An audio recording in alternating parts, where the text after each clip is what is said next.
Madame, Monsieur, bonsoir. Bienvenue sur Equinox Soir. Le ministre de la Communication informe l'opinion publique que de ce qu'à la suite de la publication d'une vidéo mettant en scène des exactions inacceptables perpétrées par des hommes armés contre des femmes et des enfants, le chef de l'État a ordonné l'ouverture d'une enquête pour élucider cette affaire et en établir les responsabilités éventuelle. La dite enquête a conduit à l'arrestation de certains personnels militaires. Les intéressés ont été mis à la disposition de la justice et feront l'objet d'une justice équitable. Il est bien entendu qu'ils bénéficient jusqu'alors de la présomption d'innocence. Voilà, Madame, Monsieur, la substance du communiqué signé vendredi 10 août de Issa Chiroma Bakari, ministre de la Communication et porte-parole du gouvernement, quelques semaines après avoir apporté un démenti catégorique sur ces faits. Madame, Monsieur, c'est le fait du jour.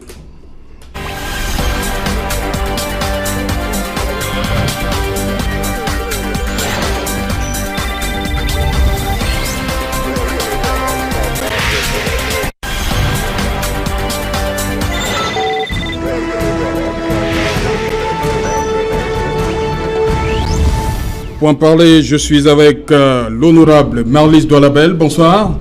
Bonsoir. Vous êtes député RDPC, Vouri? Oui, c'est vrai. Oui. Bonsoir, bienvenue. Oui, un mandat que je porte avec bonheur. Oui. Ok. Et il est là aussi, Wilfried de Kanga, bonsoir. Bonsoir et merci encore de l'invitation. C'est toujours un plaisir. D'être là? Évidemment. Voilà, analyste politique, c'est bien cela. Et aussi, il est avec nous, Jacques Maboula, bonsoir. Bonsoir Serge, c'est un honneur et un plaisir d'être sur ton plateau ce soir. Et je voudrais tirer un coup de chapeau au génie qui a eu ce concept Equinox Soir, qui a de très belles couleurs et qui a un fond de débat structuré et prometteur. On vous demande juste de maintenir le cap parce que vous en aurez vraiment à débattre ces jours-ci. Okay, merci. Vous êtes maire UFP de Yapassi. Je suis maire de la République à Yapassi. Voilà. Bon, on va commencer avec cette actualité. Le président de la République, à 17h, il a nommé un nouveau délégué du gouvernement pour la ville de Bertois. Avec ce qui s'est passé ces derniers temps, il y a un ministère de la décentralisation qui a vu le jour, le gouvernement du 2 mars 2018. Et il y a quelques jours, l'organigramme de ce ministère a été mis. Comment vous interprétez cela? La nomination d'un nouveau délégué du gouvernement, alors qu'on parle d'accélération de plus en plus du processus vers la décentralisation. Je crois que c'est une énième tentative de rechercher des hommes de résultats. Mais on ne peut pas avoir d'hommes de résultats quand les processus de gouvernance sont biaisés. Ce qu'on demande aujourd'hui, c'est des réformes de gouvernance pour restituer aux maires, aux responsables territoriaux, que sont les collectivités territoriales décentralisées, le pouvoir d'alléger les souffrances et de construire la nation, parce que c'est eux les véritables bâtisseurs de la République. Quand on n'a pas compris ce concept, qu'au lieu d'avoir quelques individus qui construisent la nation, on peut reposer la construction nationale sur 360 conducteurs de travaux de la nation, on se dit qu'on travaille avec des hommes non seulement incompétents, qui ne comprennent rien et qui ne sont pas de bonne foi. Il est urgent de réformer ce pays et de restituer au peuple des hommes qui vont véritablement bâtir la nation et faire rêver le Cameroun pour rétablir la conscience entre gouvernance et gouvernés. C'est de ça qu'il s'agit. Un homme de plus à la communauté urbaine de Bertois. Je crois que c'est comme on dit, c'est la même formule, ça ne marchera pas. Marlise Doualabel, un délégué du gouvernement, alors qu'on parle d'accélération du processus de décentralisation, on est un peu perdu là. Avec l'acte du président à 17h. Moi, je ne suis pas perdu. Je ne suis pas perdu parce que s'il y a eu une vacance pour une raison ou pour une autre, tant que... Son prédécesseur a été nommé à la présidence en 2015. Voilà, donc s'il y a vacance, et qu'on estime que s'il y a l'absence d'un dirigeant manque à l'efficacité de la gestion de la ville, c'est normal qu'on mette quelqu'un en poste, mais maintenant, cela ne vient pourquoi pas... avoir attendu 3 ans C'est après 3 ans qu'on constate qu'il fallait à tout prix un autre délégué? Alors là, vous me posez une question difficile parce que je ne connais pas les tenants et les aboutissants. Ce que je peux dire, c'est que si on a estimé qu'il était nécessaire qu'on ait en place un gestionnaire de la ville, c'est que c'était important. Mais maintenant, ça ne vient pas du tout ni compromettre, ni retarder ce qui doit se faire au niveau du processus de décentralisation. Ok. Mais Félix Kanga, on parle de la décentralisation, on dit qu'on accélère le processus, mais on constate que le président, à travers l'acte 17h, son acte est diversement interprété. Oui, il y a une maxime assez amusante qu'on énonce souvent dans le cas du Cameroun. On dit, si on vous explique le Cameroun et que vous le comprenez, c'est qu'on vous l'a mal expliqué. Et l'exercice auquel nous sommes très souvent soumis consiste à expliquer les actions du président de la République. Évidemment, elles ne sont pas toujours, en tout cas, elles ne vont pas toujours en ligne droite avec ce qu'on peut penser. Elles relèvent souvent de ses aspirations, de ses ambitions personnelles, en tout cas de sa vision de la politique interne. Et ce n'est pas toujours évident d'établir une certaine ligne d'opération sur ce qu'il fait. Alors, un délégué du gouvernement à la communauté urbaine de Bertois, en tout cas, si le poste était vacant et que dans l'organisation administrative du Cameroun, un délégué du gouvernement est prévu, oui, ça a un sens d'en avoir un maintenant. En tout cas, évidemment. Après 3 ans, le problème, c'est que le prédécesseur n'est pas là depuis 3 ans. Exactement. Il a été nommé à la présidence de la République. Exactement. On pourrait justement se poser la question pourquoi depuis 3 ans il n'y en avait pas un. Et là, c'est une anomalie, c'est une incongruité. Si l'organisation régalienne prévoit pour les communautés urbaines des délégués du gouvernement, il faut des dispositions pour qu'en cas de vacances, dans les plus brefs délais, il y ait un substitut. Maintenant, le rapport avec la décentralisation, la question qu'il faut se poser, c'est que est-ce que quand on parle à l'échelle nationale de décentralisation, on parle d'un véritable projet d'administration, de répartition des pouvoirs pour que les projets et politiques et sociaux et économiques soient matérialisés dans les plus brefs délais, ou alors est-ce qu'on parle de rafistoler, de rabibocher comme ça, ici et là? Je ne veux pas voir les choses sous cet angle. Je vois le Cameroun comme un géant, une mosaïque, un projet qu'on établit de manière solide et à long terme, de sorte que quand on dit décentralisation, on dit décentralisation parce qu'il y a une ligne de projet pragmatique, concrète et bien définie, et que maintenant les différents acteurs régionaux et locaux qu'on va instituer sont ceux-là qui vont faciliter la tâche au pouvoir central pour l'implémentation de ces projets. Ok. Il nous a rejoint sur ce plateau, Kaminele. Bonsoir. Bonsoir, Alain. Voilà, vous êtes journaliste d'investigation, vous avez suivi le journal des 17h, ce décret du président de la République qui nomme un délégué du gouvernement à Bertois. Après une vacance de 3 ans, son prédécesseur a été nommé à la présidence de la République en 2015. Aujourd'hui, alors qu'on parle d'accélération du processus de décentralisation, comment vous accueillez cet acte posé aujourd'hui à 17h? A priori, ça devrait faire tiquer. Parce qu'au moment où on s'attendait justement à ce que la décentralisation que l'on nous dit en marche depuis le dernier remaniement, et qu'on s'attendait à ce que, après certainement l'élection présidentielle, on passerait vraiment à une implémentation de la décentralisation, qu'on nomme un délégué du gouvernement aujourd'hui, on a toutes les raisons de croire que l'État freine des 4 fers pour justement ne pas arriver tout de suite à cette décentralisation. Peut-être que, comme cet État a l'habitude de nous renvoyer à l'horizon 2035, on est en train de vouloir nous faire croire que nous attendons 2035 pour qu'il y ait effectivement une décentralisation effective. Mais en attendant, en constatant la nomination d'un nouveau délégué du gouvernement, on réalise tout simplement qu'on en est encore au niveau des gestions des communes par les délégués du gouvernement. Voilà, on en vient donc, madame, monsieur, au fait du jour, bavure de l'armée, l'aveu du gouvernement. Je suis avec vous, honorable Marius Doualabel. Est-ce que Issa Chiroma Bakari a été contraint de signer l'acte de vendredi dernier? Contraint, je ne crois pas. Peut-être qu'il a été nourri d'informations complémentaires qui ont justifié qu'il présente cet acte. Donc je ne pense pas, je ne vois pas comment il serait contraint. Contraint par qui? Mais au regard de ce qu'il a dit le 11 juillet, toutes les preuves qu'il a sorties aux yeux du monde. Oui, vous savez, le 11 juillet, il a sorti une déclaration. cette déclaration était forcément en cohérence avec les informations qu'il avait en sa possession. Entre-temps, il y a eu beaucoup de choses qui se sont passées dans l'environnement de notre pays et des amis de notre pays. Et maintenant, M. Chiroma, qui est le porte-parole du gouvernement, peut avoir reçu des informations qui l'ont amené à, j'allais dire, à nuancer, tout au moins, à nuancer sa position. Donc moi, je ne vois pas de contrainte, je vois simplement une évolution dans la situation qui est la nôtre. Maintenant, moi, en tant que Marlise Doualabel, je voudrais présenter mes excuses aux personnes avec lesquelles j'ai partagé cette vidéo, avec un commentaire qui était, j'allais dire, non pas partisan, mais... Tu disais que ce n'était pas les forces armées camerounaises? Oui, que ce n'était pas les forces armées camerounaises. Pourquoi? Parce que j'ai cru en cette... sortie du ministre.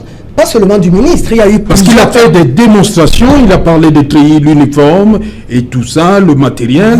Exactement, il y a eu l'intervention du ministre, mais à côté du ministre, il y a eu plusieurs internautes qui ont pris position et qui ont aussi donné des explications.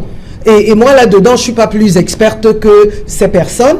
Et je crois même qu'il y a eu un phénomène de... Si ces personnes sont vraiment coupables, alors je dirais qu'il y a eu un phénomène de déni national où les gens ne voulaient pas accepter que cela ait pu être possible chez nous. Parce que notre armée que nous la connaissons comme une armée responsable et j'allais dire quand même soucieuse du respect de la dignité des personnes et des droits de l'homme. Maintenant, quand on se retrouve face à une telle vidéo, évidemment, la première des choses à laquelle on a envie de croire pour qu'on soit confortable avec soi-même, moi-même je suis militant des droits humains, c'est de dire que non, ça n'a pas pu être fait dans mon pays. C'est forcément, j'allais dire, une vidéo d'ailleurs. Oui. Donc aujourd'hui, j'apprends donc que nourri de toutes les informations croisées, le président de la République a demandé quand même qu'une enquête soit instruite pour en savoir plus et pour que tout le monde soit édifié. Et pour moi, c'est un geste important parce qu'il faut qu'on confirme dans le concert des nations de ce monde notre pays comme un pays respectueux des droits humains. Jacques Maboula, dites-moi, vous étiez convaincu que c'était des éléments des forces armées camerounaises? Pas convaincu, mais j'étais sur une réserve. Une réserve parce que il ne faudrait pas que les gens confondent défendre l'État et discréditer l'État. Là, il y a discrétion. Tout à fait, parce que... Discrédit parce que les États n'existent pas seuls dans le monde. Vous êtes observé, vous êtes regardé, et du regard qu'on a de vous dépend votre crédibilité sur la scène internationale. Et quand je vois un ministre de la Communication, qui plus est porte-parole du gouvernement, sorti de manière émotionnelle, épidermique, prendre position sur des informations qui ne sont pas avérées, je me dis, soit il a un déficit de formation, soit il est lessivé par le pouvoir. L'honorable Doualabel disait tantôt qu'il a fait cette sortie au regard des éléments qu'il avait sous la main. C'est encore plus grave. Vous parlez de mauvaise foi? C'est encore plus grave parce que dire qu'un ministre porte-parole du gouvernement n'est pas informé, ça veut dire que le Cameroun n'est pas informé. Et c'est encore plus grave dans un contexte de crise. Dans un contexte de crise, lorsqu'il y a une information qui peut être amplifiée par les réseaux sociaux, il y a une cellule de crise qui est mise tout de suite sur place pour décrypter l'information que véhiculent les réseaux sociaux.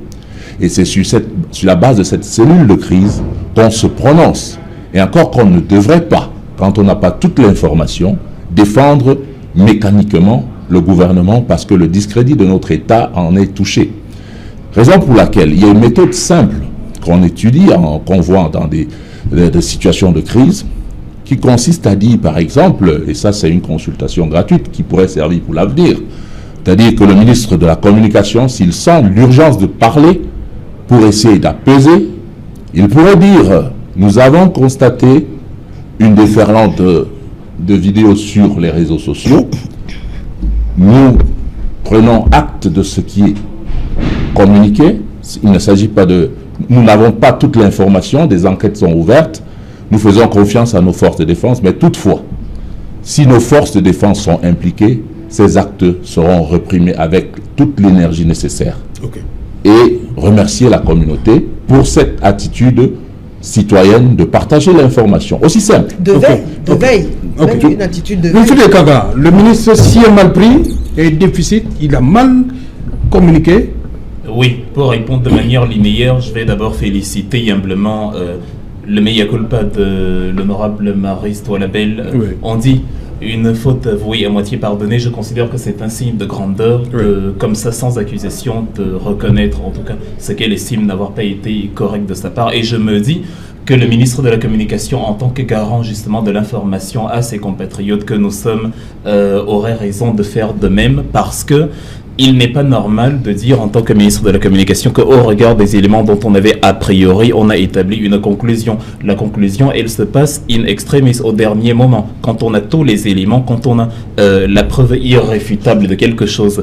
Alors oui, le patriotisme nous pousse souvent à nous dire nous ne voulons pas admettre que l'armée camerounaise qui nous a protégés de Boko Haram, qui vaillamment défend nos frontières contre les assaillants étrangers et les, on va dire, fauteurs de troubles internes, puisqu'il y en a aussi quelque part, on développe cet amour-là pour notre armée. C'était l'une des structures de l'État à laquelle la population tenait d'une certaine façon. Et évidemment, on se dit ça peut disloquer le tissu interne, disloquer le tissu étatique national. Si maintenant il y a des solidarisations de la population envers son armée. Et donc oui, on essaye de couvrir en se disant, en tout cas on essaie de se dire, ce n'est pas possible que l'armée ait fait cela, et voilà. Mais maintenant, malheureusement, ce n'est pas très correct, parce que dans un souci de crédit, dans un souci de crédibilité, ce qu'on a à dire quand on est ministre de la Communication, c'est que, quand bien même, parce que oui, il n'a pas tort quand il dit qu'il y a des manipulations à travers les réseaux sociaux notamment, on n'est sûr de rien, mais c'est justement pour cette raison qu'il devrait dire, étant donné qu'il n'y a pas de vérité définitive sur cette affaire, autant donné qu'une enquête suit son cours, ou du moins qu'une enquête va être ouverte, restons prudents, parce qu'on est dans lambda, dans l'univers des possibles. Tout peut arriver. Il est possible que ce soit une manipulation, il est possible que ce soit effectivement des éléments de l'armée camerounaise, mais l'enquête minutieuse nous le dira. Mais affirmer de manière péremptoire, parce qu'il l'a dit, voilà, une phrase déclarative en disant cette vidéo est une contrefaçon qui dénote des contre-vérités, qui voilà, insulte, discrédite l'armée camerounaise. Si elle est très vite en besogne, et malheureusement, quand on a peur que l'armée nationale ait du discrédit, on ne doit pas courir le risque d'aboutir à une situation où maintenant les détenteurs des structures administratives, eux, perdent leur discrédit. Et donc sur cette communication, il a eu tort, et c'est bien que récemment il soit revenu justement sur voilà, l'erreur qu'il avait commise, et on espère que le gouvernement tirera des leçons de ce fait de jeu, on va appeler ça comme ça, et que la population aussi sortira de ce qu'on appelle le pathos du fait qu'il y ait une vidéo, et avant toute enquête préliminaire, on est déjà aussi apporté des conclusions, parce que ça aurait pu aussi ne pas être l'armée camerounaise. Oui. Ceux qui ont dit que c'était l'armée et qui ont eu raison à la fin l'ont dit pour la plupart par pur hasard. Et ce n'est pas comme ça qu'on doit fonctionner. Est-ce que le ministre a eu raison de couvrir l'armée pour éviter de jeter du discrédit sur celle-ci? A-t-il eu raison? Est-il sincère? On peut se poser la question. En ce moment-là, on peut se poser la question, parce qu'on peut être sincère et se tromper. Aussi bien l'honorable Douala, aussi bien M. le maire que M. Ekanga, chacun à sa manière a essayé de restituer les choses avec froideur, en disant que bon, est-ce qu'il aurait pu faire ci, il aurait pu faire cela. Moi, je suis journaliste d'investigation, et j'ai regardé cette vidéo au moins 100 fois. Je dis 100 fois. C'est-à-dire que je la vois. Est-ce que vous avez constaté? Il y a des gens...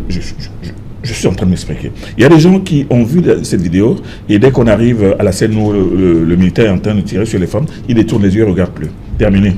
Non, l'émotion.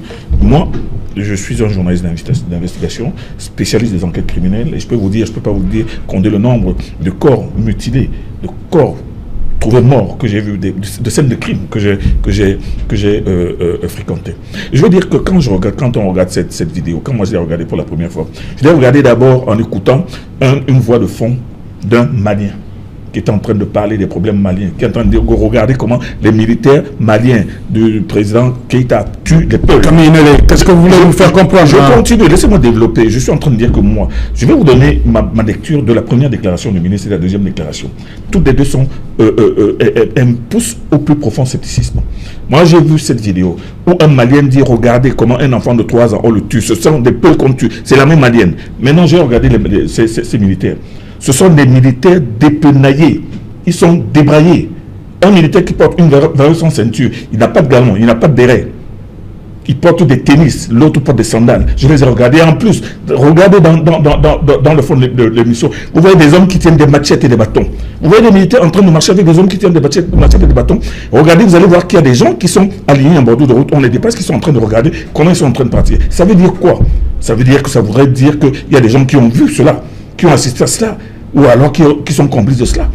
Voilà les premières questions que je me suis posées. Bon, mais maintenant, quand j'ai entendu cette voix de fond sur cette vidéo qui ne parle que du problème du Mali, et qu'après, par la suite, je vois la même vidéo, mais alors, qui ne dit rien du tout. On entend juste les coups de feu. Et je me dis, attendez, ça fait 2 vidéos. Maintenant, cette affaire arrive au Cameroun, on a commencé à parler de militaires maliens. Bien évidemment, les réseaux sociaux se sont enflammés, on a commencé à accuser, à dire l'armée camerounaise.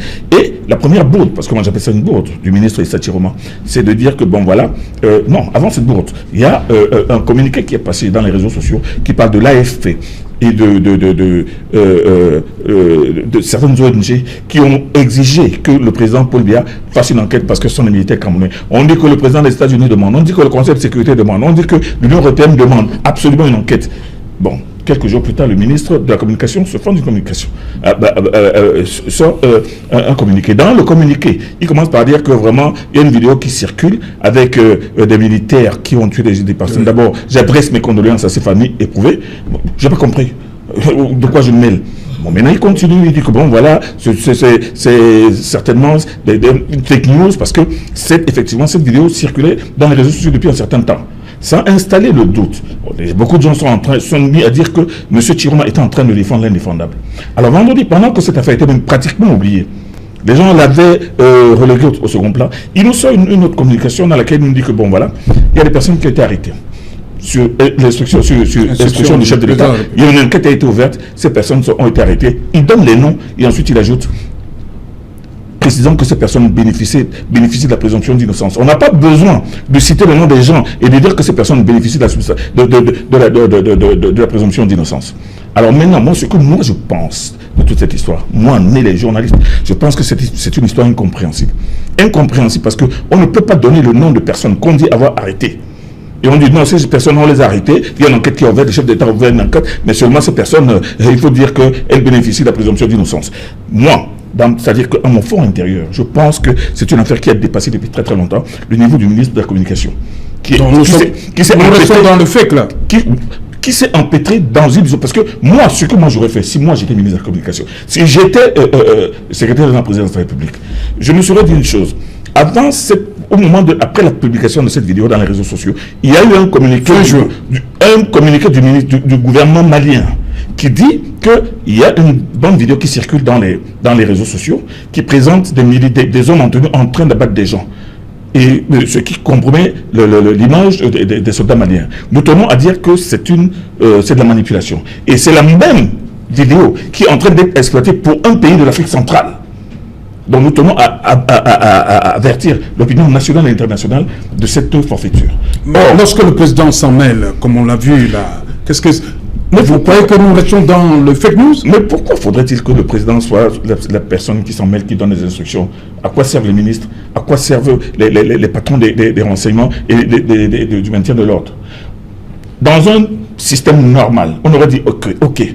Maintenant, voyons voir un peu. On dit que ça vient du Mali. On envoie une délégation de journalistes et d'investigateurs au Mali. Demandez aux journalistes, est-ce qu'un truc comme ça s'est passé ici? Est-ce qu'il y a un débat comme celui-là ici? À ce moment-là, il y aurait eu un début de compréhension. Mais on est resté ici. Maintenant, on aurait pu passer cette vidéo au crible. Regardez mouvement par mouvement. Aujourd'hui, à la suite de cette communication du ministre, on a donné même les noms de ces femmes. Oui. Il y a justement un conflit qui connaît même l'endroit. Nous sommes dans le département du Mayo-Sava. On dit que, laissez-moi terminer ça, Jolin. On dit que ces femmes ont voici leur nom, voici là où elles ont été enterrées. Oui. Mais ces femmes sont dans une région où les gens n'ont même pas d'acte de naissance ou de carte d'identité. Donc moi je pense qu'il faut aller beaucoup plus loin que ces déclarations qui sortent. On pourrait faire intervenir le médecin légiste. Mais bon, il faudrait d'abord commencer par retrouver les corps. Non, oui, pas que nous fassions la langue de bois. Voilà. L'État du Cameroun reconnaît les faits. Le président on n'est plus aujourd'hui à savoir si ça a eu lieu ou pas. On n'a pas reconnu les faits. Non. Ce que le ministre dit... Il y a des gens arrêtés. Soit vous remettez en question ce que le ministre a dit, soit vous assumez ce qu'il a dit, et le ministre, dans sa déclaration, est formel. Oui. Il est formel, donc il n'y a plus de débat là-dessus. Mais ce que je voudrais dire, en situation de crise, qui plus est de guerre, un ministre de la communication, porte-parole du gouvernement, ne sort que pour dire ce qu'il a des états-majors après vérification d'informations.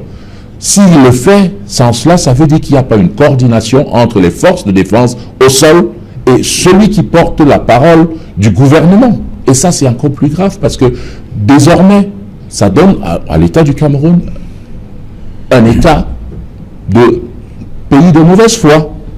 Et ça discrédite davantage notre pays parce qu'on a des obligations sur le plan international. Ça peut nous affecter considérablement sur le long terme. Donc, d'où la nécessité de sortir après vérification de tous les acteurs au sol, et je voudrais dire de tous les chefs qui ont des troupes au sol. Parce que rien qu'à ces images, chaque unité de commandement devait reconnaître ses hommes. Quand vous êtes un homme, à la tête d'un groupe de militaires, d'une unité, vous connaissez vos hommes sur le terrain. C'est comme si vous dites que vous êtes coach d'une équipe, vous ne connaissez pas vos joueurs. Alors, rien qu'à cette vidéo, un officier aurait pu dire, monsieur le ministre, ce sont mes hommes. Okay. Voilà, Marlise Dolabel, est-ce que l'acte du président, le président a été courageux, il faut le dire comme ça, en désavouant, comme certains journaux l'ont dit aujourd'hui, son porte-parole, le porte-parole du gouvernement? Les titres des journaux, je ne m'arrête pas aux titres des journaux, parce que généralement, les titres de journaux sont faits pour, j'allais dire, vendre les journaux. Donc, créer de l'émotion, de la réalité, hein. etc. Voilà. Mais je me dis que M. Chiroma, il y a M. Nelé qui a dit, est-ce qu'il était sincère dans sa première déclaration? S'il est comme moi, il était sincère, parce que moi-même, quand j'ai vu la vidéo et que j'ai vu le commentaire malien, les personnages maliens, je me suis dit non, c'est pas camerounais. Ces gens qui parlent là ne sont pas camerounais. Donc j'étais sincère quand je partageais avec d'autres personnes. Mais peut-être qu'en tant que personne responsable, leader politique, avant de partager, je devrais faire un minimum attention. Et c'est ça qui est donc dangereux avec les réseaux sociaux. C'est que finalement, nous devenons tous des espèces d'esclaves qui ne disent pas leur nom.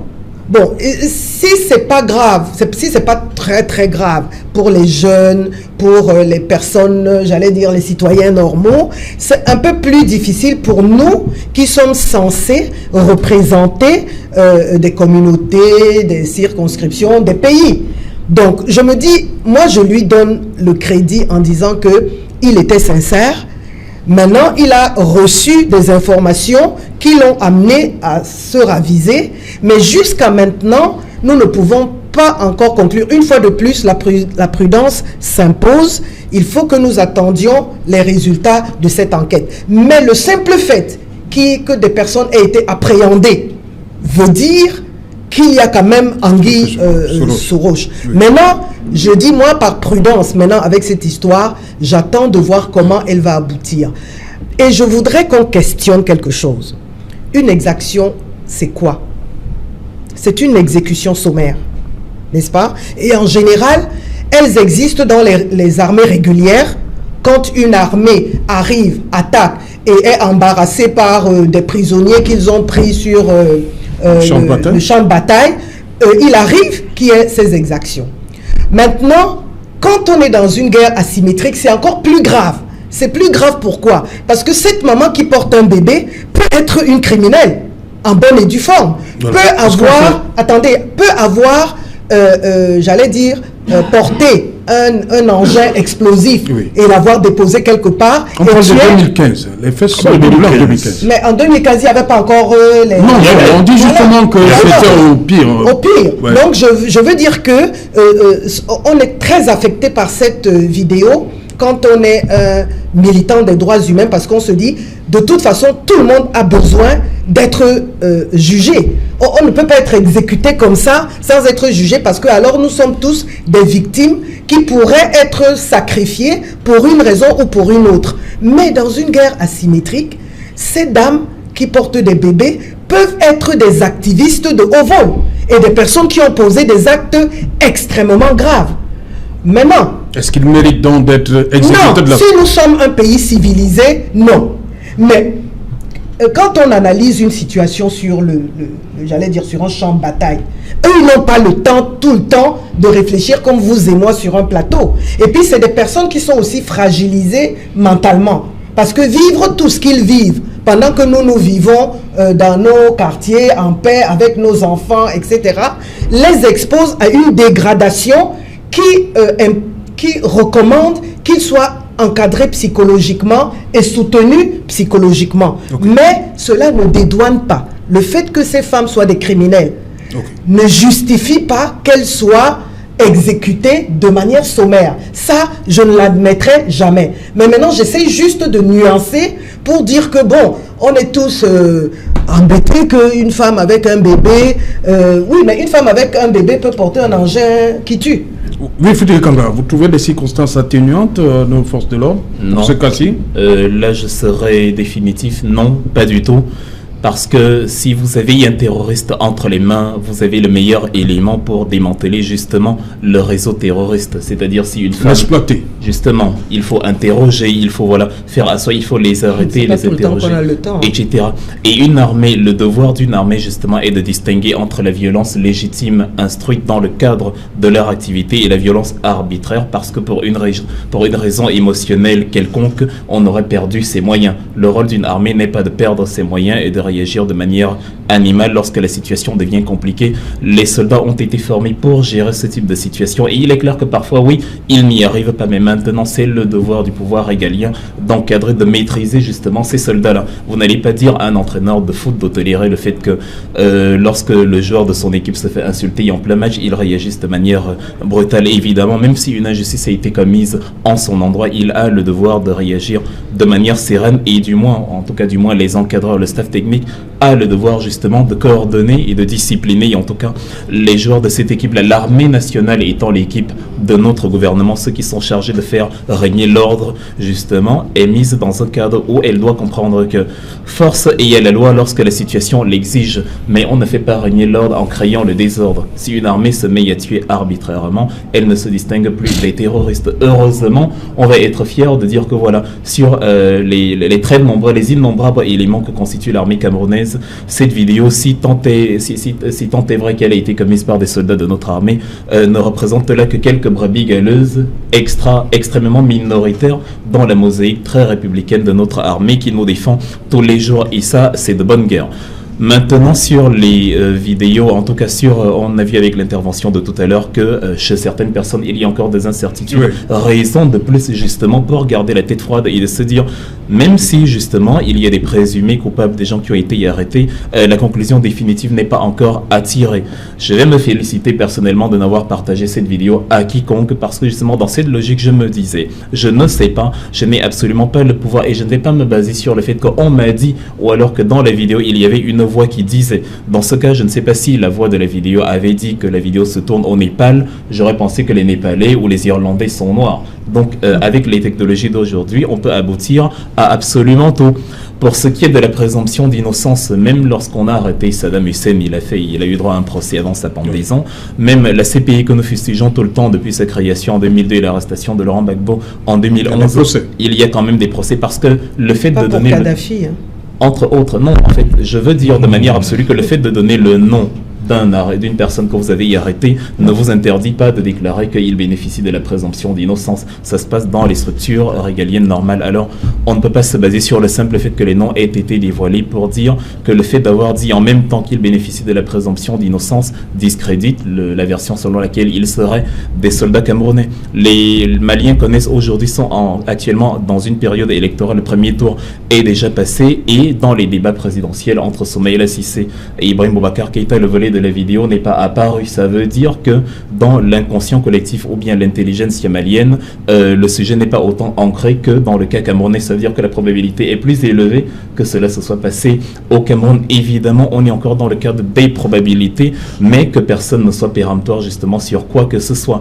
Et les soldats qu'on a arrêtés, aussi bien ces femmes qu'on aurait pu arrêter et interroger, même si on a la confirmation qu'elles sont dans ces cellules, les soldats, enfin les présumés coupables qu'on a arrêtés justement, doivent être interrogés et exploités au maximum sur les motifs de leur action. S'ils l'ont fait par simple instabilité psychologique, ça permettrait de voir dans quel cadre certains éléments de l'armée peuvent être rappelés et assistés pour qu'ils ne commettent pas ce genre de choses à l'avenir. La meilleure façon de mener la guerre, c'est de la mener de manière préventive, aussi bien en externe qu'en interne. Voilà, Kaminele, vous parlez de 2015 pour cette vidéo. Pourquoi c'est en 2018 je veux d'abord rappeler à Ekanga oui, rapidement, qu'il n'y a pas de guerre propre. C'est-à-dire qu'il y a beaucoup de guerre propre. Sauf dans les livres que monsieur... Il n'y a pas de guerre propre. Mais maintenant, ce que je suis en train de dire, nous ne sommes pas... 2015, pourquoi en 2018? C'est la question. Pourquoi en 2018? Pourquoi avoir attendu 2018 pour sortir 2018 au moment de l'élection présidentielle? Pourquoi avoir attendu? Pourquoi avoir attendu 2018 pour qu'on nous sorte une liste même de présumés auteurs qui n'ont pas été découverts par l'armée, mais par l'AFP et par les militaires qui, dit-on, auraient donné ces noms-là. Parce qu'il faut lire les multiples communiqués qui suivent. Moi, je dis, je maintiens, je demeure sceptique. Je demeure sceptique pour cette histoire. Et je vous assure, Serge Léotou, que la suite des jours à venir nous en diront long. Je demeure sceptique. On a donné les noms de ces femmes. On peut bien envoyer des enquêteurs sur cette fameuse plaine, au pied de cette montagne. On va déterrer. On va voir, en donnant des noms, ça veut dire que ce sont des Camerounaises. Alors on voudrait bien savoir pourquoi l'armée camerounaise a tué des Camerounaises. Vous comprenez? Il faut qu'on aille jusqu'au bout. Qu'on ne nous balance pas des noms, qu'on ne nous montre pas de visage, qu'on nous dise que ces personnes ont été arrêtées parce que soupçonnées d'avoir participé ou être responsable de ces incidents, mais qu'on nous dise que non, ces personnes bénéficient tout de même de la présomption d'innocence. Moi, ça me fait penser à une histoire. Dans quel intérêt ferait-on ça? Dans quel intérêt, Camille? Je me demande bien, c'est pour ça. En mettant que le président de la République, en mettant le président de la République dans l'affaire.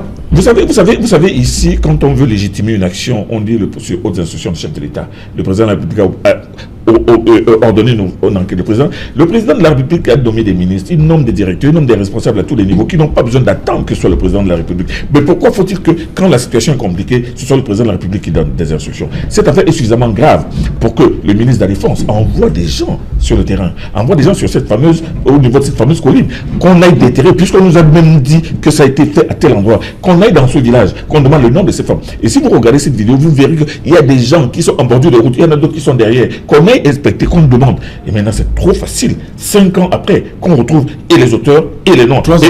Et quand vous regardez les visages de ces criminels, c'est tous des enfants, 19, 20 ans, 21, 22 ans, 30 ans.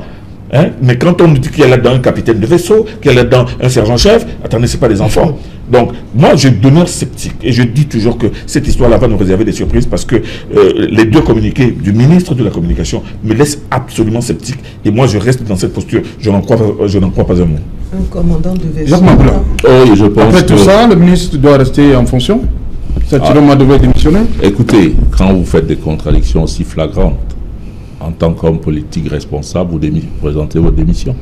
Parce qu'on ne peut pas afficher un double visage sur le plan international. L'image du Cameroun prend un coup. Il faudrait que Issa Chiroba soit remercié pour ses services qui ne crédibilisent pas notre pays sur le plan national et international. Ceci dit, nos forces de défense, nous leur faisons confiance. Mais il faut de temps en temps faire le toilettage. Parce qu'il y en a qui n'ont pas le mental, qui plus est, sont parfois recrutés sur des bases claniques, partisanes, tribales, etc., sans toutefois faire le parcours du combattant nécessaire et avoir le mental d'acier pour supporter de telles épreuves. Il faut nettoyer quand on ne peut pas résister à la pression, à l'émotion de la guerre. On n'est pas un militaire, on est un truand. Et je crois que seules les personnes mentalement opérationnelles et conséquentes doivent rester dans nos forces de défense. Et il y en a plein comme ça qui font du bon boulot. Il faut les primer, il faut les récompenser. Mais la mauvaise graine, il faut la mettre au feu. Et je voudrais dire simplement à tous ceux qui ont regardé cette vidéo de ne pas la partager. Ces images sont tellement choquantes qu'il faudrait tout simplement faire la croix dessus et prier que cela ne se reproduise plus jamais envers qui que ce soit. Parce que une femme portant un bébé sur le dos, c'est toute l'histoire de la naissance et de la mort d'un enfant. C'est atroce, c'est horrible. Et je voudrais tout simplement terminer en disant, chère famille endeuillée, recevez les condoléances de toute la nation Cameroun. Honorable Marlise Doilabert, vous parlez de femmes des présumées kamikazes. En quoi le bébé lui aussi constitue un danger?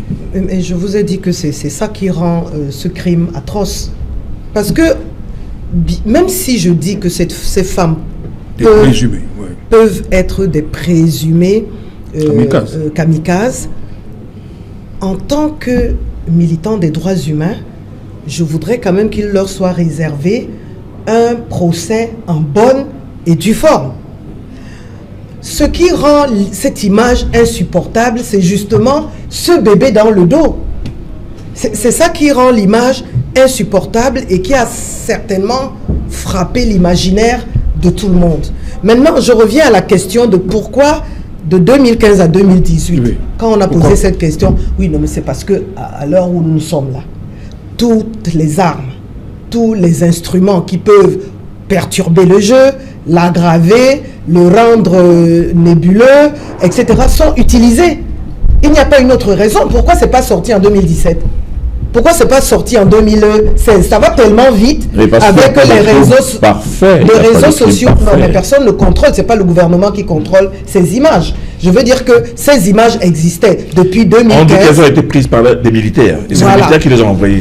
Alors ils les ont gardées pendant 3 ans. Voilà. Maintenant, il y avait quand même, comme vous disiez, toute la horde qui suivait, qui devaient être peut-être des comités de vigilance ou de... Moi, dans mon imaginaire, c'est ce que j'ai imaginé. C'est que ces jeunes qui suivaient avec des machettes en main et tout, ça devait être peut-être des jeunes des comités de vigilance, d'autodéfense, qui accompagnaient, qui ont peut-être même dénoncé ces femmes et qui les accompagnaient donc au poteau. Parce que je ne vois pas comment des personnes... Avec les enfants, c'est les enfants qui... Mais quand ils les ont dénoncés, les enfants étaient posés par terre. Les enfants étaient sur le dos. Les enfants méritent... Ils le méritent. Ne m'amenez pas sur ce chantier parce que si vous me connaissez un temps soit peu, vous ne pouvez pas imaginer un seul instant que je cautionne, qu'on exécute les gens de cette façon-là parce que c'est un crime. De deux, qu'on les exécute avec des bébés dans le dos. Non, j'essaie juste de comprendre. Nous sommes en train de déblayer sur une histoire qui nous a tous choqués et on voudrait comprendre ce qui s'est passé. Et il a parlé de ces personnes qui accompagnaient le cortège. Ces personnes, c'était qui acceptaient de savoir. Et puis moi, quand on me dit que c'est un capitaine de vaisseau, même quand on entend ce monsieur parler en français, donc on imagine que c'est un Camerounais, son niveau verbal me paraît tellement primaire ou primitif. Oui, HB, tu vas mourir. Est-ce qu'un commandant de vaisseau va aller... Non, rien ne dit que c'est eux sur les images. Non, c'est pour dire que c'est des éléments qui perturbent. C'est des éléments qui perturbent. Donc, je voulais revenir sur le pourquoi 2018. Oui. Moi, j'ai la réponse. La réponse, c'est que nous sommes en année électorale et on peut faire feu de tout bois. Maintenant, je voulais également parler des personnages qui accompagnaient le cortège et parler maintenant des acteurs principaux dont les agissements et le comportement ne laissent pas croire que ce sont des sous-officiers ou des officiers. Vous comprenez? Oui. Donc, si c'est des officiers, c'est qu'ils sont devenus fous là-bas. Okay. C'est qu'ils sont devenus fous. Okay. Oui, Fidel Kanga, est-ce que la gravité d'un acte comme celui-là s'estompe avec le temps? Parce qu'on a parlé de 2015, 2018. Nous sommes au Cameroun, malheureusement, et on le voit même d'ailleurs en Afrique de manière générale, un peuple amateur de sensations fortes. Un fait divers chasse rapidement l'autre, et c'est parfois dommage. On devrait même élargir l'affaire et se dire, on se trompe de débat en pensant que le fait que ce ne soit pas l'armée camerounaise et que ce soit l'armée malienne est une bonne chose. Dans le contexte sécuritaire que nous avons dans la région du Sahel aujourd'hui, et même toute l'Afrique occidentale, on a parfois des contingents militaires constitués de plusieurs pays. On parlait de la force multinationale de 8500 pour protéger la région contre Boko Haram. Il y a la force onusienne de près de 20 000 hommes en Somalie, par exemple. Il y a même le Tchad et le Sénégal qui parlaient d'envoyer des hommes de l'autre côté de la mer Rouge, de la Méditerranée, au Yémen, etc. Bref, en fait, les soldats de chaque pays se retrouvent parfois dans des contingents régionaux impliqués à la défense, aux enjeux sécuritaires dans d'autres pays. Alors, le fait que des militaires, qu'ils soient camerounais ou pas, s'il s'avère que ce sont des militaires aient commis ce genre de choses, est quelque chose de mauvais en soi, parce que l'erreur que nous avons justement tous commis, le trou dans lequel, la crevasse dans laquelle nous avons tous plongé, était de situer le débat, est-ce l'armée camerounaise ou pas, au lieu de se poser les questions pourquoi une armée en vient à commettre de telles exactions, et de deux, pourquoi même quand bien même ce ne serait pas l'armée, pourquoi des personnes arrivent à commettre de telles exactions envers les autres. Et le deuxième danger, c'était justement les conclusions définitives. Je veux dire, l'échange que nous avons sur ces tables montre encore le quota d'incertitude qui règne. Parce que si d'un côté on dit ces femmes ont été assassinées parce que c'était potentiellement des terroristes, et qu'après on dit que ceux-là qui ont commis ces actes c'était peut-être eux les terroristes, on voit que les points de vue divergent encore énormément. Et même l'État qui a arrêté ces éléments parle encore de présumés coupables, de présomption d'innocence. L'appel est donc à la prudence. C'est la comparaison qu'on fait toujours entre le pathos, l'émotionnel, et le logos, le rationnel. La population camerounaise, malheureusement, comme la population de nos pays d'Afrique de manière globale, est friande de ces éléments-là. C'est-à-dire, il y a un fait divers comme ça, il émeut tout le monde, on se pose à chaque fois les mauvaises questions, mais pour le plaisir du buzz, le plaisir de partager, ou d'être le premier à partager l'information, voilà, on le fait et on entraîne la masse dans cet émotionnel-là qui consiste à croire sur la simple base que quelqu'un ait écrit, c'est l'armée camerounaise, c'est l'armée malienne, c'est l'armée, et donc on sombre justement dans ce débat-là qui est complètement faussé.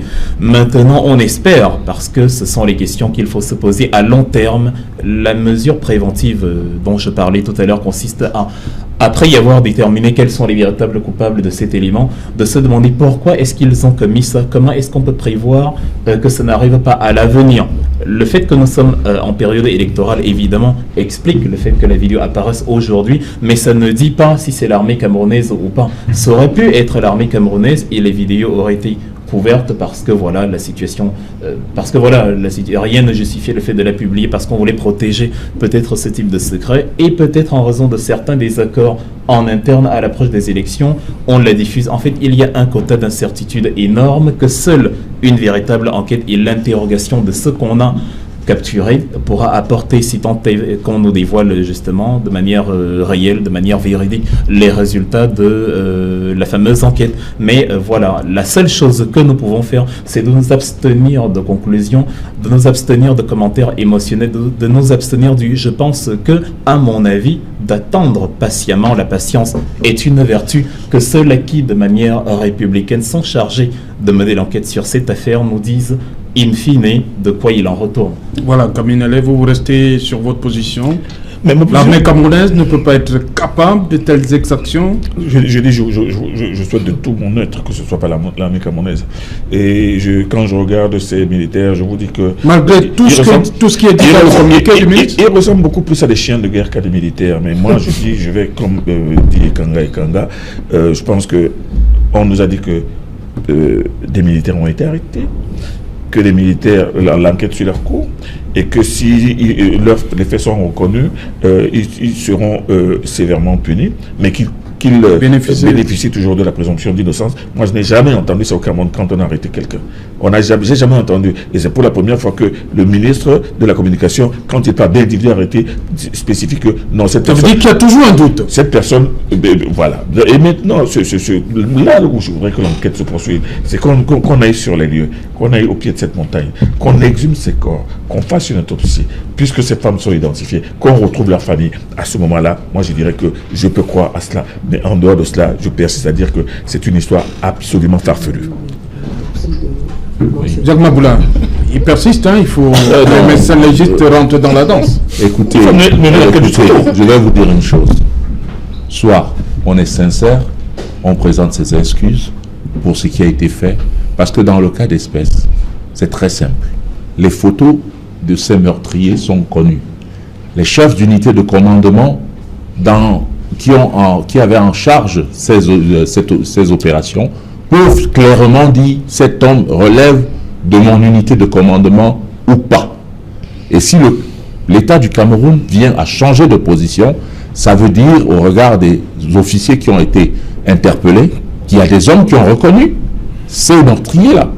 C'est pas aussi compliqué, ne cherchons pas à inventer le fil à couper le beurre. C'est aussi simple de dire que je reconnais que c'est Camille, elle est là devant moi. On a fait le même plateau ensemble. Monsieur le maire. Donc je veux dire quoi?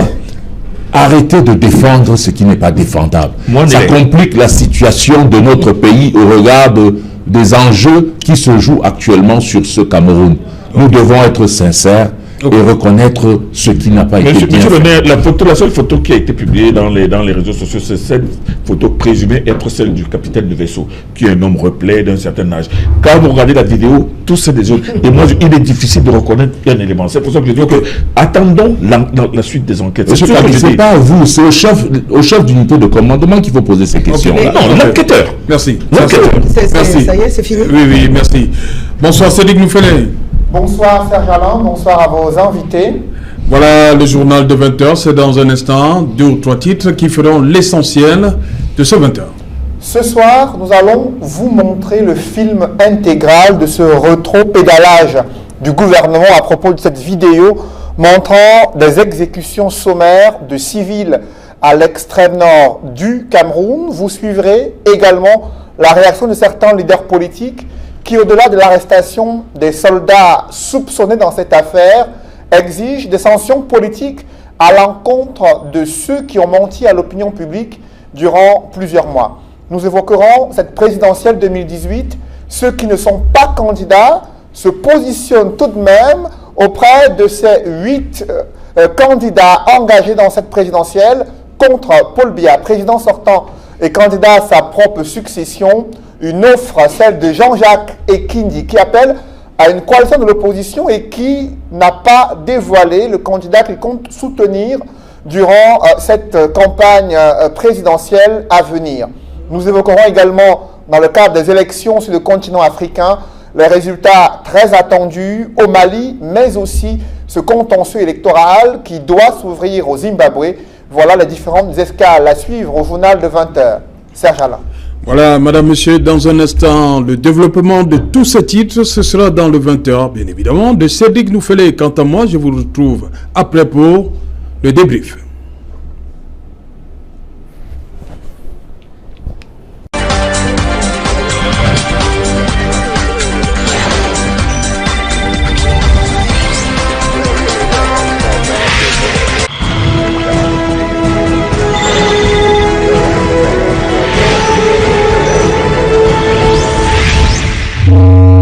Voilà, retour sur le plateau et qui nous reçoit, toujours en compagnie de nos experts. Je commence avec vous. Dites-moi. Voilà. Vous êtes là, Camille Nélin. Je suis là, c'est là. Voilà, Maurice Kamto qui exige comme ça que les brebis galeuses, comme a dit Cédric, soient sanctionnées sévèrement pour l'image du Cameroun. Mais il n'a pas demandé seulement des sanctions sévères pour les brebis galeuses. Il a aussi demandé que les ministres en charge de la communication et les ministres en charge de la défense, rendent des comptes et soient tenus responsables de ce qui arrive. Mais dans un état normal, dans un système normal, ce serait la règle. Mais malheureusement, vous savez très bien que le Cameroun n'est pas un état où les règles de ce genre sont absolument respectées. Je crois que nous avons suffisamment débattu de ce problème sur ce plateau. Nous savons très bien, nous sommes d'accord au moins sur une chose, c'est que si ces militaires sont coupables, qu'ils soient punis. Hein, mais il ajoute que le ministère de la Défense doit rendre compte de ce qui se passe. Le ministre de la Défense n'aurait même pas dû attendre que le chef de l'État instruise une enquête. Il aurait dû prendre les devants. Il a des services de renseignement, il a des structures d'enquête qui auraient pu se rendre sur les lieux. Parce que, je vous l'ai dit, avant qu'on ne procède à l'arrestation de ces hommes en tenue. Vous croyez que c'est fait sans l'implication de Betty Assomo? Je ne peux pas le dire ici, mais je suis en train de dire que je m'en tiens au raisonnement de M. Maurice Kamto, qui dit que normalement le ministre de la Défense aurait dû s'impliquer davantage et cette enquête n'aurait pas dû s'ouvrir uniquement parce que c'est le chef de l'État qui l'a demandé.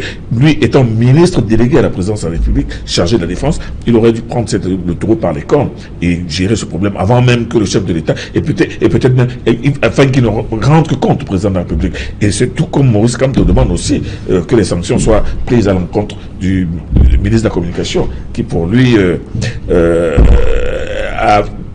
c'est illustré par une communication tout simplement une communication étourdissante. C'est pour cela qu'il le demande. Il le demande en tant qu'homme politique, il le demande en tant que haut commis d'État, mais il le demande aussi parce que c'est ce que tous les Camerounais attendent. Les Camerounais attendent de savoir la vérité. Les Camerounais attendent de savoir ce qui s'est passé. Est-ce que ce sont vraiment les militaires? Si ce sont les militaires, qu'ils soient châtiés. Si ce n'est pas les militaires, que les responsables de l'armée et de la communication, les hauts commis d'État comprennent que ils ont merdé dans cette affaire. Alice Doualabel, comprenez que le ministre de la Défense soit aussi interpellé comme ça, maintenant, on comprend pourquoi de 2015 à 2018. Et là, le candidat Kamto a tort. Comment ça? C'est un homme politique qui s'explique sur la vie de la nation. Il a tout faux. Il a faux dans quoi? Je ne lui reproche pas de donner son point de vue sur un sujet aussi grave. Oui. Par contre, son raisonnement est biaisé et montre bien que le fait qu'on parle de cette histoire-là aujourd'hui, c'est bien parce que c'est devenu une arme politique. Pourquoi? Parce qu'il reconnaît que l'armée camerounaise est l'une des armées les plus professionnelles de l'Afrique. Il dit que c'est une armée responsable qui protège nous-mêmes et nos biens et le territoire de notre pays. C'est quand même des compliments qui me touchent énormément. Mais très vite, parce qu'il faut bien qu'il trouve la brèche pour sortir et qu'il attaque le gouvernement, il dit, parce qu'il y a des brebis galeuses, quelques brebis galeuses, alors le ministre de la Défense et les autres responsables doivent être, j'allais dire, pas seulement questionnés, mais sanctionnés. Je dis non.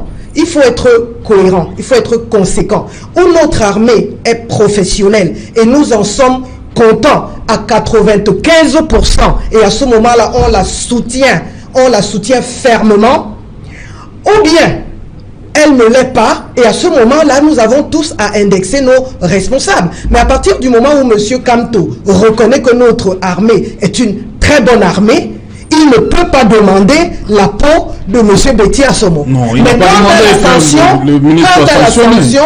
Si, il a dit que les responsables de ce pays, les responsables au niveau de la défense, au niveau de la communication, devraient être sanctionnés. Laissez-moi dire ça comme ça.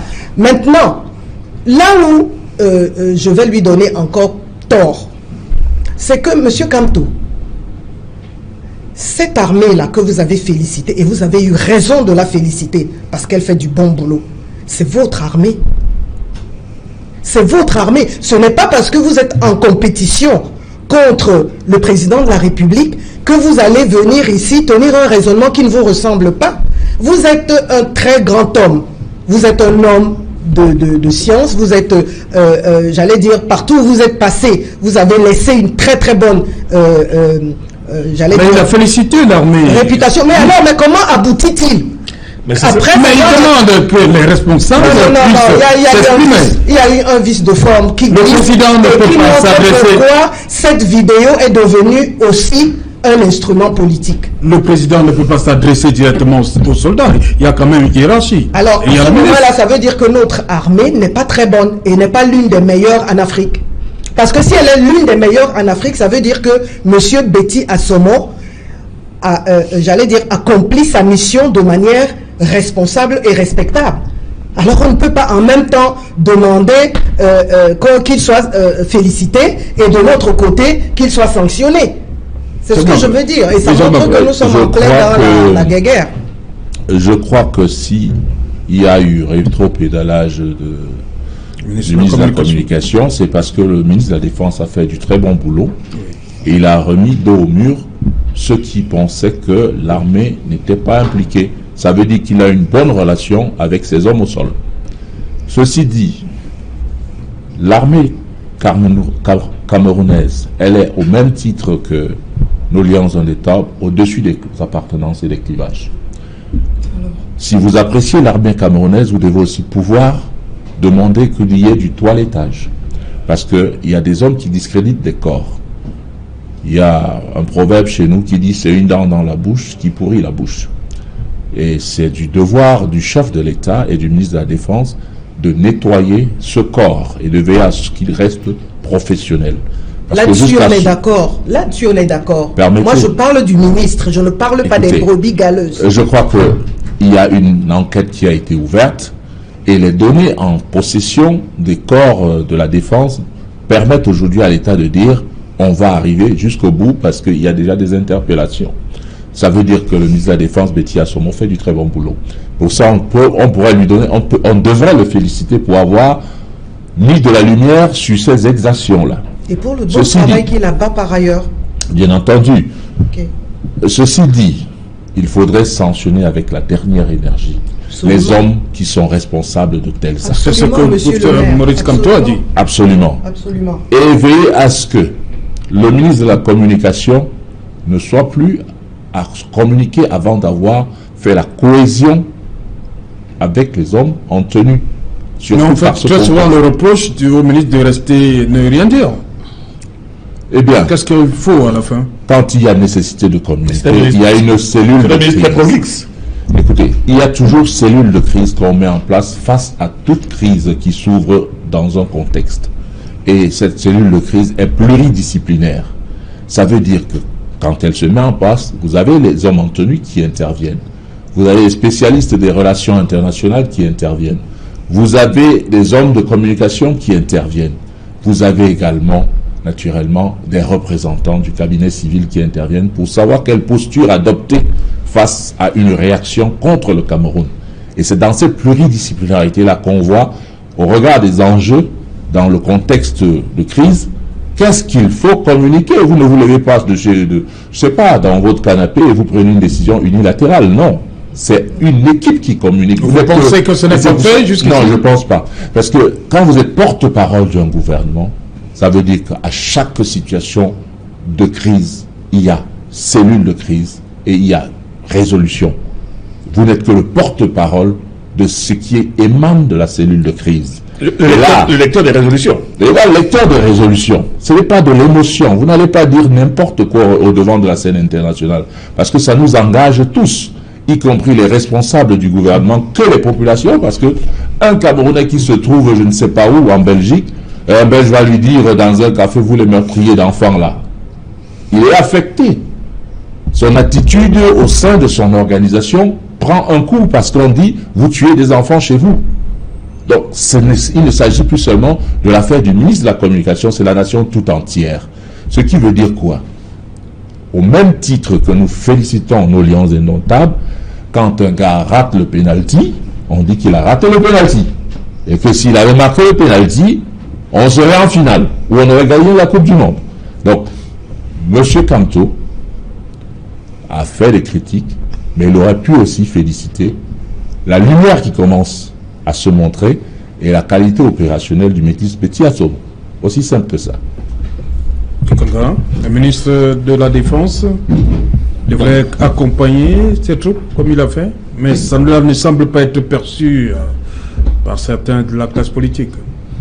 Si, en fait, je pense que le professeur Maurice Kamto a été assez clair dans son intervention. La rationalité, la logique ou la cohérence ne consiste pas à présenter les choses de manière manichéenne, à dire c'est bien et donc c'est bien entièrement, ou alors c'est mauvais et c'est mauvais totalement. La rationalité, la logique, la cohérence consiste à faire la part des choses, et c'est ce que vient de faire Maurice Kamto, c'est-à-dire quelque chose peut être bien, une sauce peut être bien préparée, mais au coin de l'assiette il y a un cafard et il faut l'enlever. Les fameuses brebis galeuses au sein de, enfin, si on considère à la fin, s'ils il s'avère à la fin que c'est l'armée. Les fameuses brebis galeuses sont ces personnes-là qu'il mentionne. Et la remise en question, bon, déjà l'appel aux sanctions qu'il fait, il est tout à fait rationnel parce que dans un État qui fonctionne, il faut que ce qu'on appelle l'appareil répressif de l'État soit effectif. C'est la guerre de tous contre tous, c'est l'anarchie, c'est le tohu-bohu quand les sanctions ne sont pas comme elles se devraient. Et maintenant, quand il parle du ministre de la Communication, voilà, la remise en question qu'il fait sur le ministre de la Communication découle de tout ce dont on a parlé jusqu'ici. L'amateurisme, on va dire, l'amateurisme communicationnel de Monsieur Chiroma. La communication est un art et malheureusement, il n'a pas bien joué sa partition. Il ne s'agissait pas de ne rien dire avant que les résultats de l'enquête ne soient disponibles. Il s'agissait de communiquer sur, justement, et l'évolution de l'enquête et les probabilités et les travaux qui sont en train d'être menés, maintenir la population au fait de l'actualité, maintenir la population au fait du déroulement. Je crois qu'il a fait la première sortie sur la base des éléments qu'il avait. Sur la base des éléments qu'il avait, sur la base des éléments qu'on a, on dit il y a une tendance qui tend à dire que, mais on attend encore confirmation définitive. Dire de manière comme ça affirmative, c'est sous-entendre qu'aucune enquête supplémentaire n'a besoin d'être menée. Or, lorsque des enquêtes supplémentaires postérieures sont encore menées, c'est que on s'est trompé en disant déjà au début que c'était de la contrefaçon, que c'était une contre-vérité. Maintenant, pour en venir au ministre de la Défense, je pense, ou du moins j'espère aussi sur ce volet-là avoir compris où Maurice Kamto voulait en venir. Il est clair qu'il ne s'agit pas de faire de la chasse aux sorcières parce que lorsque la campagne approche, on ne doit pas dire voilà, tel doit partir, tel doit démissionner, tel doit. Mais en même temps, gardons à l'esprit que le fait qu'on limoge maintenant le ministre de la Défense ne permettra pas au MRC d'augmenter son potentiel d'électeurs.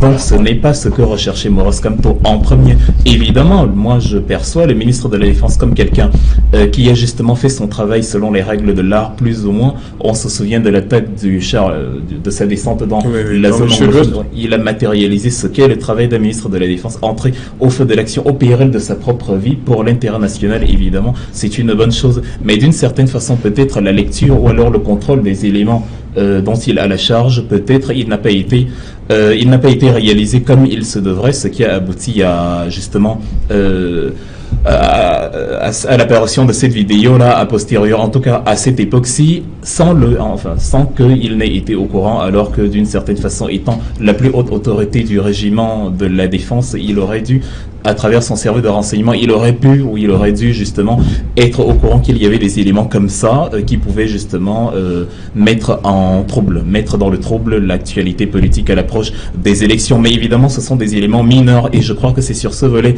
mineur que Maurice Kamto disait que s'il a des choses à répondre, évidemment, il faut aussi que les choses soient clarifiées dans ce volet-là. Je n'appellerai donc pas personnellement à la démission de monsieur Betty Somo, absolument pas.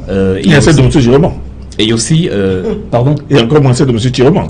Non, enfin, on va dire les choses dans l'autre sens en disant, je n'appellerai pas la démission de M. Chiroma et encore moins celle de M. Betty-Assoma. En tout cas, M. Chiroma, ce qu'il faut faire actuellement, c'est une remise en question parce que s'il faut parler de démission, on trouvera aussi bien chez les ministres que chez le chef d'État actuellement des manquements plus ou moins graves qui, dans une logique, conduirait normalement à la démission du gouvernement tout entier, étant donné que le gouvernement tout entier ne démissionnera pas dans un souci de stabilité, vu que les élections approchent de toute façon. Il faut surtout un changement de façon de procéder dans la communication, dans la gestion des crises, et voilà, bon, personnellement, la mauvaise foi, en tout cas la mauvaise foi subtile accréditée à Maurice Kamto, je ne vois pas les choses dans ce sens, et d'une certaine façon, la lecture qu'il a faite épouse encore ce qui pour moi relève du domaine de la cohérence. Voilà, Kaminele, d'accord avec Maurice Kamto, il faut sanctionner les brebis galeuses dans l'armée. Ben oui, c'est l'évidence. C'est l'évidence. S'il y a des brebis galeuses, qu'elles soient sanctionnées. Il reconnaît que l'armée, elle est professionnelle, l'une des meilleures d'Afrique. Mais bien entendu, mais c'est une palissade. C'est une évidence. L'armée camerounaise est l'une des meilleures d'Afrique. Tant sur le plan qualitatif que quantitatif, c'est l'une des meilleures. Il le reconnaît, tout le monde le reconnaît d'ailleurs. Cette armée d'ailleurs, il a eu à le constater, c'est pas aujourd'hui qu'il le constate. Il l'a constaté pendant qu'il défendait l'État du Cameroun dans l'affaire Bakassi. C'était les militaires de l'armée camerounaise qui étaient au front et qui mouraient tous les jours. Donc moi, ce que je veux dire, c'est que aujourd'hui, aujourd'hui, je voudrais que cette affaire de vidéo ne devienne pas comme une sorte de débat sur le sexe des anges. Est-ce qui a fait? Il était important pour le ministre de la Communication de dire peut-être que dans le cadre d'une enquête, à la suite de tout ce qui s'est passé, il y a une enquête qui a été ouverte et alors qu'il est, des individus ont été interpellés sans citer les noms. Parce qu'en ajoutant qu'il signale que ces personnes bénéficient de la présomption d'innocence, pour moi, ça fait un peu, ça fait un genre. Donc, il aurait dû dire, ces personnes ont été arrêtées et maintenant les enquêtes continuent. Pour le reste, moi, je pense que pour le reste, en donnant des noms, et si maintenant, par la suite, il établit que ces personnes n'avaient rien à faire avec cela, qu'est-ce que ça donnerait? Il dirait, oui, j'avais bien prévenu que ces personnes pouvaient être innocentes. Non, dans une affaire aussi grave, qui engage et la crédibilité de l'armée camerounaise et la crédibilité même du Cameroun, on ne peut pas se permettre de balancer des informations avant que l'enquête ne soit close. Parce que cette enquête, d'après ce qu'on a, d'après ce qui dit, d'après ce qui se dit, et d'après le contenu du communiqué, cette enquête n'est pas encore close, elle n'est pas encore fermée. Ils sont encore en exploitation. Et quand il dit qu'ils ont été mis à la disposition de la justice, on en est encore soit à l'instruction, soit au niveau de l'enquête préliminaire. Donc, inutile pour moi de balancer des noms à la vindicte populaire. Il y a même des gens, moi j'ai entendu dans une radio tout à l'heure que le premier nom cité, le fameux Fabassou, serait même mort depuis très très longtemps, qui n'existerait pas. Donc moi je dis aujourd'hui... Non, pardon. J'ai dit cette image circule depuis. Cette image circule, que le premier non cité, le fameux capitaine Bresso Fabassou, il est mort depuis très très longtemps. Bon, maintenant, ça veut dire quoi? Ça veut dire qu'il faudrait bien savoir. S'il avait été cohérent, il aurait dit, bon, voilà des personnes qui ont été interpellées, qu'on montre des photos de ces personnes et qu'on compare avec la vidéo. Bon, maintenant, on a donné des noms, ces noms ont été jetés en pâture. L'enquête ne fait que continuer. Nous attendons la suite. Mais moi, je vous le dis, Serge là autour, cette affaire-là, cette enquête-là, va nous réserver de drôles de surprises. Ok, attendons voir. Jean-Jacques Kindi qui demande d'avoir les 8 en œuvre pour faire son choix. Écoutez, je crois que Jean-Jacques Kindi se sent une âme de rassembleur et il a à cœur de voir le Cameroun présenter un nouveau visage après 2018. C'est un acte patriotique que je salue. Et d'ailleurs, c'est une des grosses préoccupations du bâtonnier Akeré Mouna et de toutes les populations du Cameroun qui veulent voir... Ça, c'est le président de la plateforme qui parle là maintenant. C'est le président de la plateforme, ça c'est sûr. Donc il y a un souci majeur de voir tous ces acteurs de la vie politique au sein de l'opposition pour faire une offre au peuple camerounais qui ne rêve que de voir une coalition devenir réelle. Le bâtonnier Akeré Mouna a fait cet appel et je crois que toutes les populations du Cameroun... Bien sûr que tout le peuple veut ça. Je vois Marley Doualabel qui... Écoutez, parce que ça arrange le RDPC. Hein. C'est les responsables du passif de notre nation et de nos souffrances. Vouloir rester au pouvoir, c'est tout à fait normal. Parce qu'ils n'ont pas d'autre arme que de se protéger face à une réaction qui pourrait être populaire. Ceci dit, nous avons le devoir de proposer une alternative qui libère les Camerounais de cette léthargie, de cette souffrance, de cet inconfort résidentiel. Et ça ne peut pas se faire si nous ne sommes pas solidaires les uns envers les autres. Aujourd'hui, nous avons des acteurs majeurs, Akeré Mouna, Kamto, Cabral Libi, Joshua Oshi, etc. Je pense à 8, ils sont capables de proposer une solution de gouvernement d'union nationale au lendemain du 7 octobre. Et je crois que ce n'est pas sorcier. Il faudrait qu'ils s'enferment 2 jours, 3 semaines si nécessaire, mais qu'ils ressortent solidaires et unis, comme un seul homme, face au président de la République, Paul Biya, qui plus est, a une machine électorale et qui devrait pouvoir naturellement agir en sorte que l'opposition ne soit pas unie.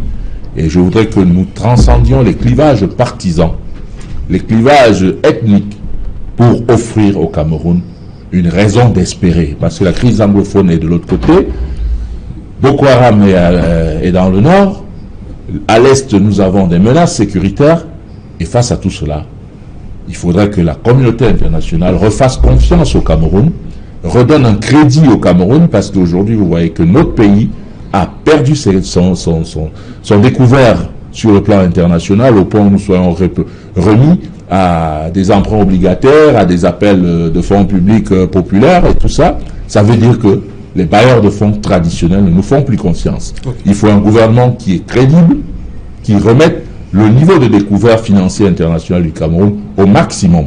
Et ça, c'est des hommes nouveaux qu'il nous faut dans l'urgence pour redonner de l'espérance, de l'emploi et sortir les Camerounais du chômage et de la répression fiscale qui a cours actuellement. Monsieur le maire, nous sommes un pays très pauvre, très entêté, monsieur le maire. Voilà. Marlise Doualabel, vous bougez du petit leurre au RDPC lorsque à longueur de journée, vous entendez l'opposition clamer coalition, et vous voyez rien venir. Bon, au fond, moi, je ne suis pas pour la coalition. Pourquoi? Parce que, pour moi, Paul Biya est le pivot qui va encore jouer le match qui continuera à partir du 7 octobre. Maintenant, il a autour de lui... C'est déjà gagné pour vous? Ça, c'est mon souhait. Je vous dis mon souhait.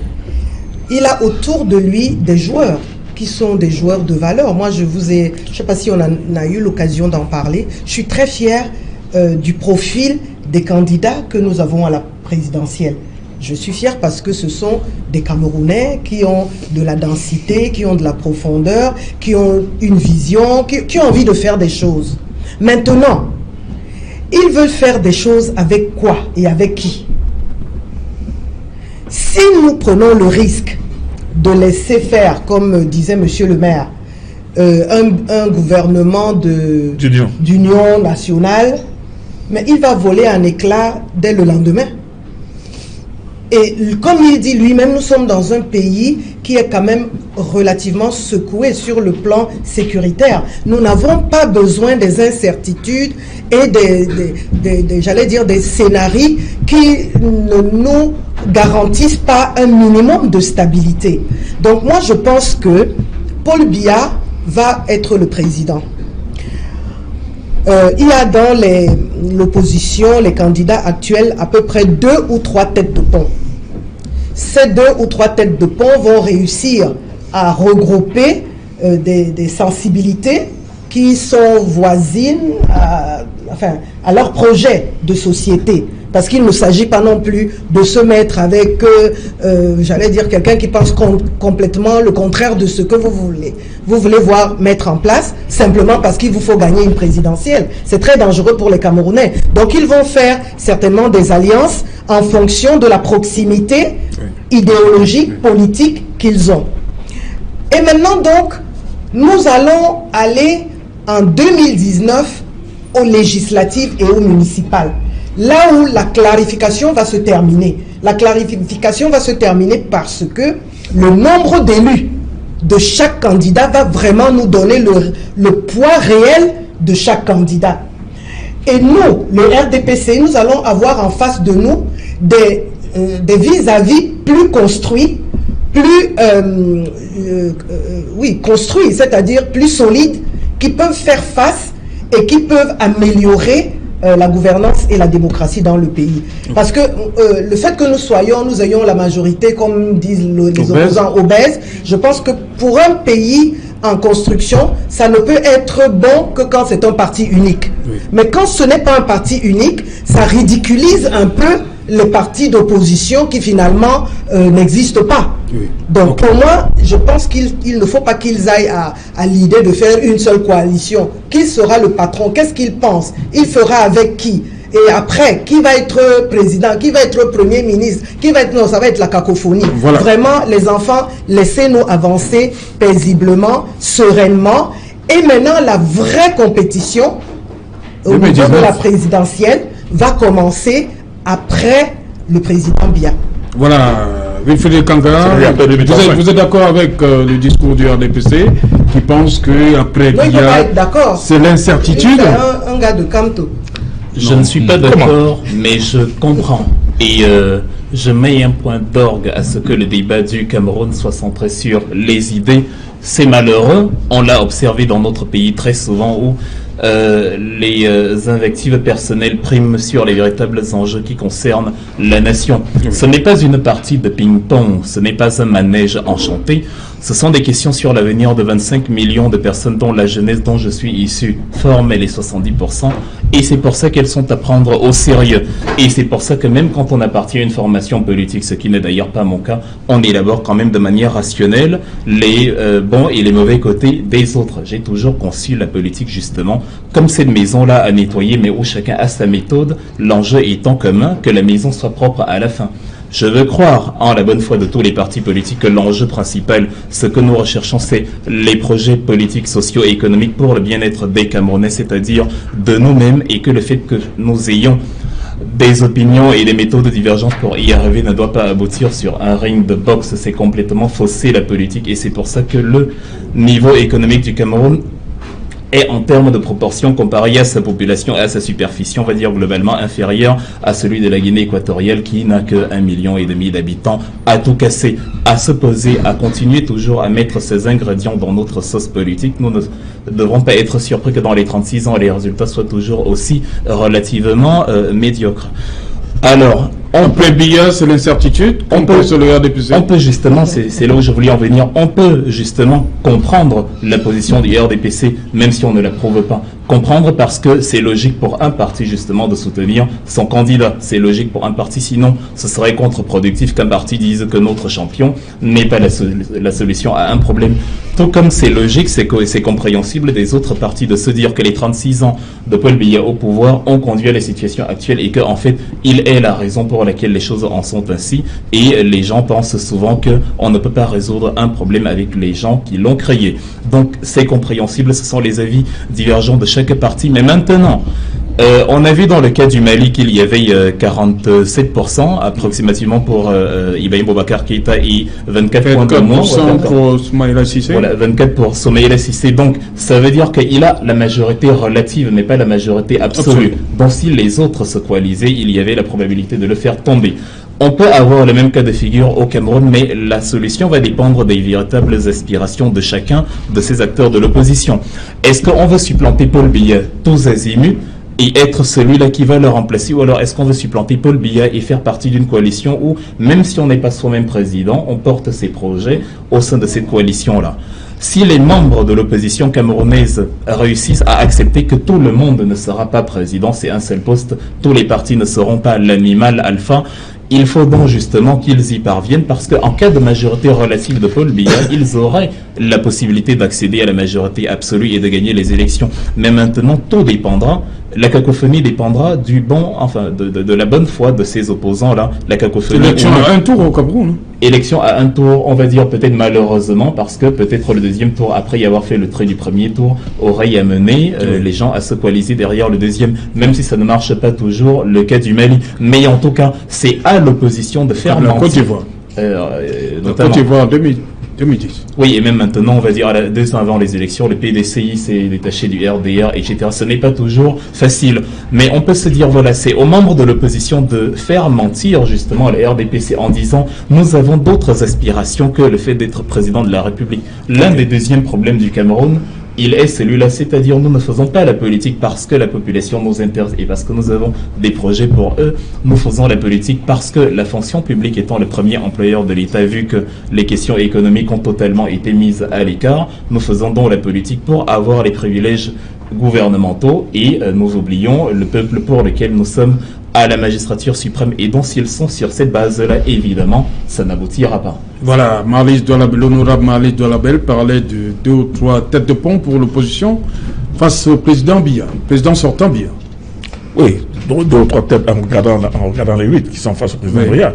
Bon, c'est une façon de voir les choses.